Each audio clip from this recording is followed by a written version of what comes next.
12 solution chapter के कुछ remaining सवाल रह गए थे, है ना। ये सॉल्यूशन चैप्टर के एनसीईआरटी का एग्जांपल सवाल है, जितने भी हैं सब ऑब्जेक्टिव सवाल हैं। इसका एक लेक्चर पहले भी आया हुआ है 18 सवालों तक का। ये आज हम 19वें सवाल से शुरू कर रहे हैं, ठीक है ना। आप देख सकते हो वीडियो पीछे जा करके, है ना। तो आज हम लोग बात करेंगे 19वें सवाल से। जो सवाल क्या बोला है, सवाल बोला है कि यदि 2.1 चित्र को अगर हम देखें तो इस तरफ शुद्ध जल लिया गया है, इस तरफ शुद्ध जल लिए हैं हम लोग, ठीक। और एक तरफ हम लोग लिए हैं, एक तरफ हम लोग लिए हैं सोडियम क्लोराइड का जल। इधर ज्यादा सांद्रता है, इधर कम सांद्रता है। तो प्रासरण की जो प्रक्रिया हो रही होगी वो किधर से किधर होगी, शुद्ध जल इधर से इधर जा रहा होगा, शुद्ध जल इधर से इधर जा रहा होगा। तो बोल रहा है कि अच्छा यहां से अगर हम परासरण दाब लगा दें, पाई लगा दें, परासरण दाब के बराबर अगर हम दाब लगा दें तो इधर का पानी रुक जाएगा, इधर से आना, इधर का पानी इधर भी आना रुक जाएगा, मतलब एकदम दोनों तरफ से आना जाना बंद हो जाएगा। कौन? पानी, क्योंकि ऐसे भी आपको आगे में जलीय केवल पानी आता जाता है। तो ऑप्शन ये बोल रहा है कि यदि पिस्टन बी पर परासरण दाब से कम दाब लगाया जाए, अच्छा यहाँ पाई से कम दाब लगाया जा रहा है, पाई से कम दाब लगाया जा रहा है, तब तो यहाँ का पानी यहाँ आएगा ही। हो सकता है कि यहाँ का पानी भी यहाँ जाए, क्योंकि अभी तक दोनों तरफ की हम सांद्रता को बराबर नहीं कर पाए हैं। तो यदि पिस्टन बी का परासरण दाब से कम दाब लगाया जाए तो जल भाग ए से भाग बी की तरफ जाएगा। बिल्कुल ए से बी की तरफ तो जाएगा ही, लेकिन बी वाला भी कुछ देर उधर जा सकता है। तो ये ऑप्शन बिल्कुल तो सही नहीं, 100% सही नहीं है। यदि पिस्टन बी पर परासरण दाब से अधिक दाब लगा दिया जाए, बिल्कुल अगर हम यहाँ से पाई से भी ज्यादा दाब लगा देते हैं, पाई से भी ज्यादा दाब लगा देते हैं, तभी फिक्स हो गया कि यही का पानी अब इधर जाएगा। विलोम परासरण की प्रक्रिया होगी। क्या होगी? विलोम परासरण की प्रक्रिया। ये कंफर्म है कि विलोम परासरण की प्रक्रिया होगी। और विलोम परासरण होगी तो केवल इधर का पानी इधर जा रहा होगा बस, है ना। तो जल भाग बी से भाग ए की ओर जाएगा, बिल्कुल सेकंड ऑप्शन करेक्ट है। तो 19 का कौन सा हो जाएगा? 19 का हो जाएगा सेकंड। अगले सवाल पे आते हैं हम लोग, अगले सवाल पे आते हैं। सवाल नंबर 20 को अगर हम देखें तो हमारे पास ए, बी तथा सी के रूप में तीन सांद्रता NaCl के, देखो तीन सांद्रता हमको पता है। एक जो सांद्रता दिया गया है, एक सांद्रता वो कितना है 0.1 मोलर, एक सांद्रता 0.01 मोलर, एक सांद्रता 0.001 मोलर।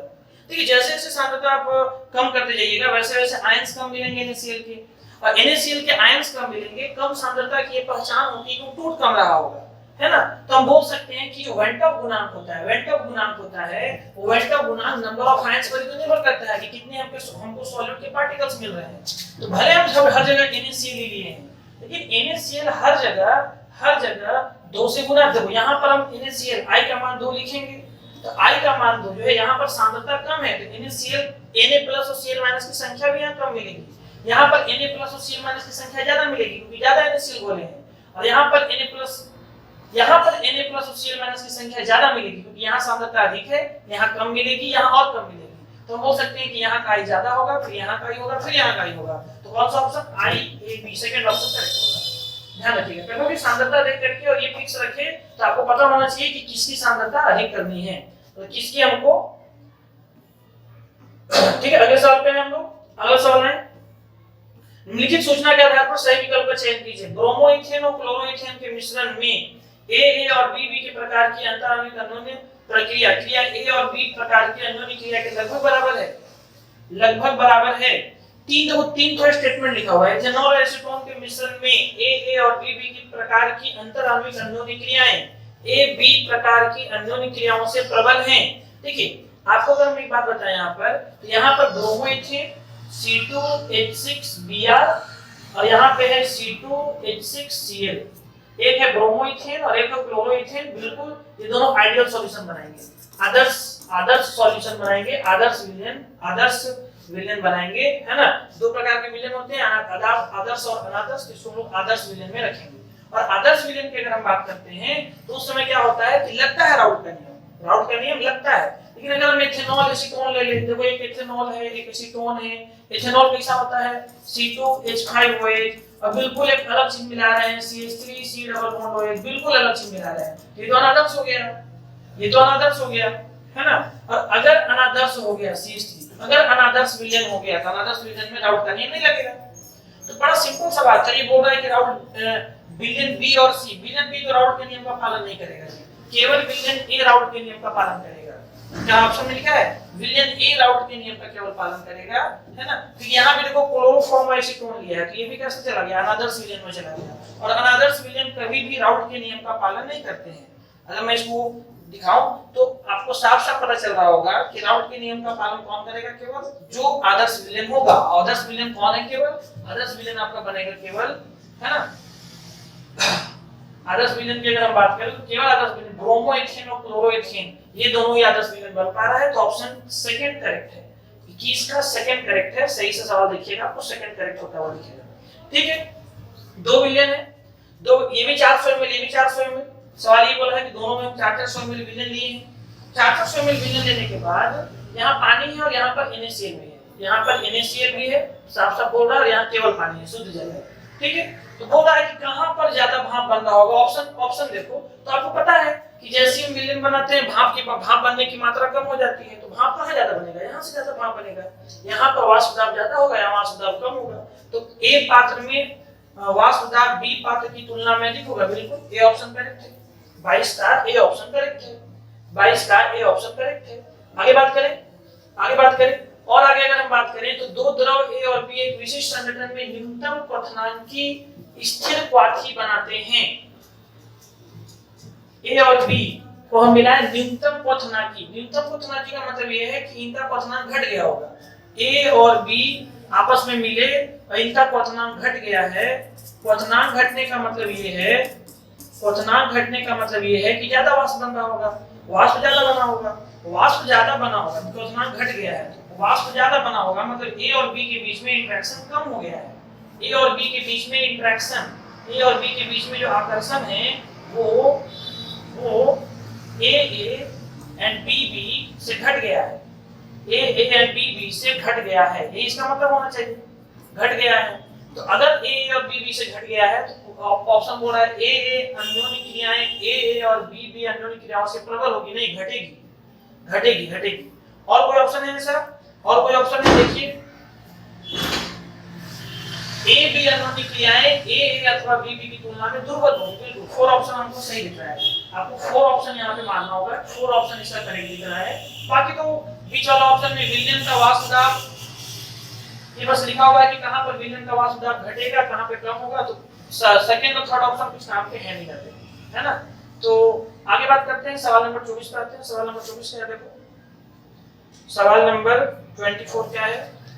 0.02 m NaCl के 4 लीटर जलीय विलयन को 1 लीटर जल मिलाकर तनुकृत किया जाता है। बोल रहा है कि हमारे पास एक बर्तन है, ध्यान से सुनना, हमारे पास एक बर्तन है और उस बर्तन की मोलरता दी गई है 0.02 मोलर, ठीक है, और यहाँ का वॉल्यूम दिया गया है 4 लीटर। इसमें बोल रहा है कि हम 1 लीटर पानी और मिला दिए, तो जैसे 1 लीटर पानी मिलाओगे तो यहाँ 5 लीटर हो जाएगा, यहाँ 5 लीटर हो जाएगा। और अब पूछ रहा है कि इसकी मोलैरिटी कितनी होगी। तो आपको पता है कि अगर हम यहाँ पर जो भी NaCl रखे होंगे, हम तो पानी में मिलाए हैं, तो जो NaCl के मोल यहाँ होंगे वही NaCl के मोल यहाँ होंगे। हमको पता है कि मोलैरिटी का फॉर्मूला होता है N/V, लेकिन N का फॉर्मूला अगर हम बात करें, N क्या हो जाएगा, N हो जाएगा M गुना V। मोल, जो मोल NaCl के यहाँ होंगे वही मोल NaCl के यहाँ होंगे। इसका मतलब कि हम यहाँ बड़ा सिंपल सा बात बोल सकते हैं कि यहाँ पे लिखेंगे M1V1, यहाँ लिखेंगे M2V2। M1V1 क्या है, M1V1 यहाँ पर NaCl के मोल है, यहाँ पर M2V2 क्या होंगे, NaCl के मोल होंगे। तो बस ये फॉर्मूला आपको लगाना है, M1V1 M2V2। यहाँ पर लिखेंगे M1V1 बराबर M2V2, ठीक है। M1 कितना जी, M1 है 0.02, V1 कितना, तो V1 है 4, M2 निकालना है और V2 कितना 5, ठीक है। ये अगर आ जाएगा तो हो जाएगा 4 दूनी 0.08 बटा 5, यह आ जाएगा आपका M2 काटोगे तो आ जाएगा 0.05, 5 एकम 5, 3 0 5 0.016, D option correct, 0.016 option correct होता हुआ दिख रहा है ना। ध्यान रखिएगा जब भी तनुकृत किया जाता है ना, पानी वानी मिलाया जाता है, तो फॉर्मूला आपको लगाना होता है M1V1 बराबर M2V2। और M1V1 M2V2 है क्या, यहाँ पर मोल है, ये शुरुआती मोल है, ध्यान रखना, ये शुरुआती मोल है, ये यहाँ पर शुरुआती मोल है, ये मोल है किसका, NaCl का शुरुआती मोल, और यहाँ पे शुरुआत बाद में NaCl का मोल, मतलब NaCl का मोल यहाँ और NaCl का मोल यहाँ बराबर किए हैं, क्योंकि अब पानी मिला रहे हैं। जो जितना नमक यहाँ उतना ही नमक यहाँ होना चाहिए, है ना, वो तो रहेगा ही रहेगा। ठीक है, आगे बात करेंगे हम लोग अगले सवाल पे। अगर हम लोग अगले सवाल पे अगर हम लोग आए बढ़े तो निम्नलिखित सूचना के आधार पर सही विकल्प का चयन कीजिए। मेथनॉल में एसीटोन मिलाने पर मेथनॉल अणुओं के मध्य उपस्थित कुछ हाइड्रोजन आवन टूट जाते हैं। देखो मेथनॉल में अगर हम मेथनॉल का अगर हम फॉर्मूला देखें, मेथनॉल का अगर हम फॉर्मूला देखें तो मेथनॉल का फॉर्मूला होता है CH3OH मिथाइल अल्कोहल, और उसमें मिला रहे हैं acetone CH3 C double bond O CH3, तो कुछ हाइड्रोजन आवन टूट जाएंगे। अब हाइड्रोजन आवन टूट जाएंगे क्योंकि यहाँ हाइड्रोजन आवन पाए जाएंगे बहुत सारे, क्योंकि OH है यहाँ पर, आपको पता है हाइड्रोजन आवन फोन के बीच में पाया जाता है, तो यहाँ बहुत सारा हाइड्रोजन आवन पाया जाता है। इसको हम जैसे ही मिलाएंगे हाइड्रोजन आवन टूटेगा, और टूटेगा तो आकर्षण घटेगा, तो आकर्षण घटेगा तो पहली बात क्या होगा, तो आकर्षण जैसे ही घटेगा भाप ज्यादा बनने लगेगा, अब भाप ज्यादा बनेगा मतलब क्वथनांक घट गया है। तो ऑप्शन क्या, एक विशेष संगठन में मेथनॉल एसीटोन मिश्रण न्यूनतम क्वथनांक की स्थिरांक बनाएगी, राउल्ट के नियम से धनात्मक मिश्रण दर्शाएगी, धनात्मक मिश्रण में ज्यादा भाप बनेगा। तो बिल्कुल ऋणात्मक मिश्रण तो होगा, ऋणात्मक मिश्रण का मतलब होता है कि कम भाप बनेगा, तो कम भाप तो बनने वाला नहीं है। तो थर्ड और फोर्थ तो ऐसे ही गलत हो गया। फर्स्ट और सेकंड में एक जगह लिखा है अधिकतम क्वथनांक की स्थिरांक और एक जगह लिखा है न्यूनतम क्वथनांक की स्थिरांक, बाकी धनात्मक मिश्रण तो दोनों में डाला है। तो धनात्मक मिश्रण तो देखो होगा जी, लेकिन न्यूनतम क्वथनांक की स्थिरांक होगा, क्वथनांक घटेगा, है ना, ध्यान रखिएगा ये बात। ठीक है, आगे हम बात करें, अगर हम बात करें अगले सवाल पे आ जाएं। सवाल नंबर 26 क्या बोल रहा है, argon gas, CO2 gas, HCHO formaldehyde बोलते हैं, और CH4 गैस का KH मान दिया हुआ है। अगर हम ध्यान से देखें जी, तो जिसका K ज्यादा होता है, अगर आपको ये बात पता होगा, K ज्यादा, कितना बार बताएं हम ये, K ज्यादा विलयता कम, K ज्यादा विलयता कम, K ज्यादा विलयता कम। तो तुम ये देख लो कि सबसे ज्यादा KH किसका है, सबसे कम KH किसका है, ये देख लो। तो सबसे कम KH हमको दिख रहा है 1.83 गुना 10 का पावर -5, 1.83 गुना 10 का पावर -5, ये हमको दिख रहा है 1.83 गुना 10 का पावर -5, ये आपको दिख रहा होगा, है ना। तो हम ये देख सकते हैं कि 1.83 गुना 10 का पावर -5 वाला जो डाटा है, ये वाला ये सबसे कम, ये किसके लिए लिखा हुआ है, ये लिखा हुआ है HCHO के लिए। इसका मतलब HCHO सबसे ज्यादा घुलेगा, ये तो कंफर्म हो गया। तो HCHO सबसे ज्यादा विलेयता दिखाएगा, तो फर्स्ट ऑप्शन और सेकंड ऑप्शन तो गलत हो गया। फर्स्ट ऑप्शन सेकंड ऑप्शन ऐसे ही गलत हो गया, या तो थर्ड होगा या तो फोर्थ होगा, ये तो कंफर्म हो गया। अब तुम ये देख लो कि सबसे कम किसका है, तो सबसे कम आर्गन का लिखा है, तो दोनों में आर्गन है, तो आर्गन का सबसे कम रहा होगा। तो ये तो नॉर्मल बात है। आर्गन का दिया कितना है, आर्गन का दिया है 40, जितना ज्यादा KH का मान देगा विलयता उतना कम, तो बिल्कुल आर्गन का कम होगा, किससे नहीं पकड़ेगा। अब CO2 और CH4 मिला लीजिए।